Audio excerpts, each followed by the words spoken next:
The question you have to really go back to and ask yourself is where is it going? Representative Chad Caldwell is talking about money and public schools. His recent bill had a simple directive for school districts: spend at least 50% of your budget in the classroom. You've got almost a third of our schools in the state, or a third of the districts in the state, I should say, aren't spending half of their money in the classroom. Data he collected from the U.S. Department of Education shows many Green Country school districts already there, with Broken Arrow and Bixby at 52%, Jenks and Owasso at 51%, and Tulsa almost there at 47%. We need to fund education better. TPS board member John Croissant is opposed to the bill. As a state, instead of trying to squeeze a lemon that's already squeezed all the way to death, why don't we actually invest the money into schools? Like, for instance, this year, they're talking about a flat budget for education, but we're 49th in education. We hear over and over and over again about how more money is the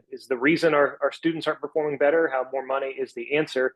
So it seems to make sense that more money to the place where kids are actually learning would make sense. Croissant says just 4% of TPS's budget goes towards administration, and that salaries for teachers are above the minimum. We pay above the pay salary for teachers, but we have 100 vacancies. Why? Because we don't have all the support. You can't have no support and just pay more and expect the teachers to stay.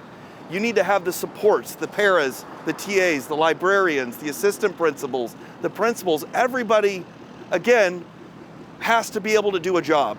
For the teacher to be able to do their job in the classroom to help the students. I want to be really clear. This doesn't mean that those things are bad or necessarily evil in any way.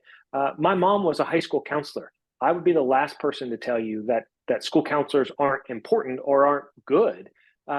But that's not the primary role of a school. The debate over school spending and how to find the secret formula to improving student performance. If you want the most return on your investment, the best ROI, instead of trying to force schools to spend less money on some areas and more money on others, how about we just invest more? The question you have to really go back to and ask yourself is where is it going?